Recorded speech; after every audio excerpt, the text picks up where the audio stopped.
Okay, so in order to cut out silence from any audio or video file automatically, first of all, you're going to go ahead and install Python, because the service that we're going to be using does make use of Python. So just go ahead and download it right here. A link to this website will be in the description. Okay, and now the installation has finished for me. So after that, you can go ahead and right click on it and go ahead and click on open. There we go. So you see this page here, and you want to make sure to tick add python.exe to path. So just go ahead and do that, and now go ahead and click on install now. It might ask you to go ahead and click on yes for some things to allow permission. Just go ahead and click on yes. Okay, and when it's done, it will go ahead and say setup was successful. So now you can go ahead and close out of this, and to make sure that everything was done correctly, just go ahead and search up CMD right over here, and you can go ahead and click on open right here, and you want to go ahead and type in python -- version, and if it returns the Python version, then you're good to go. And after you've done that, you want to go over to the second link in the description, and you want to go ahead and copy this thing right here, pip install auto-editor. So just go ahead and copy that and paste that into CMD. And just to be sure, this time you can actually go ahead and close the other window and go ahead and open a new one and run this as administrator. I'll go ahead and make this a little bit bigger here and just go ahead and paste it in. Here we have pip install auto-edit. So I'll go ahead and say some stuff here, and then it will show a bit of a download process. So you just want to go ahead and let all this complete. And when all that is done, to make sure that everything has downloaded successfully, you can go ahead and paste in this command, auto-editor -- help. And this will also be on the website that I just showed you. So if you go ahead and press on enter and see a bunch of stuff there, then that means that it has been successfully downloaded. And don't worry that I have a bit of a different path here. It isn't really going to be the same for you, but that's just to keep everything organized for me. So if it's a little bit different for you, then that doesn't really do anything. So as you can see, it shows a bunch of stuff here. So yeah, if it does that, then that means you have done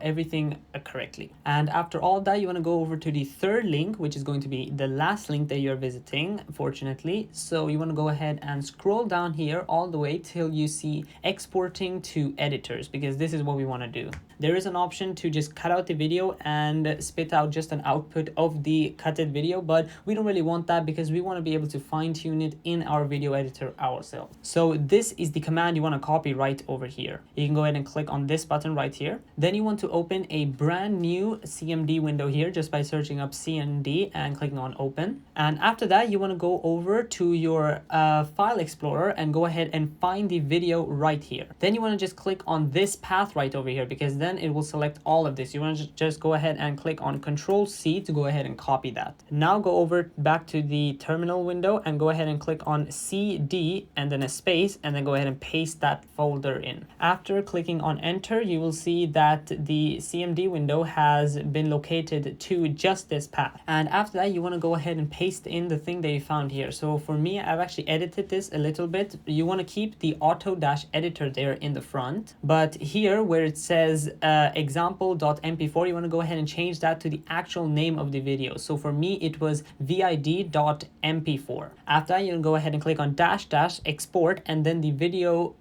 editor that you're going to be using. For me, I'm going to be doing this in DaVinci Resolve, but it's pretty much the same process in all of them. But if you're a little bit confused, for example, if you have Final Cut Pro or something like that, you can just go ahead and search on Google or YouTube how you can export an XML file into the video editor, because this is going to output a XML file which you're going to be importing into your web browser. So if you have DaVinci Resolve, then I can go ahead and show you how to do it in this video. But if you have another web browser, I meant another video editor, then you can just go ahead and search that up on YouTube and find a tutorial very easily. I also like to add a -- margin 0.1 sec, because I think that it makes the video cutting a little bit more natural, but you can go ahead and experiment with that yourself. So I'm going to go ahead and click on enter here, and it's going to show starting, and my one was done really quickly because it is a really short clip. But now let's go over to the file explorer and see the file. Here we are. It will be on the same path that the video is in. So now I have this vid_altered.xml. So now go ahead and open your video editor. Now what you want to do is you want to go ahead and right click here. I'm under edit here, and you want to go over and right click right here, go over to timeline, then import, and then go ahead and click on this, which is going to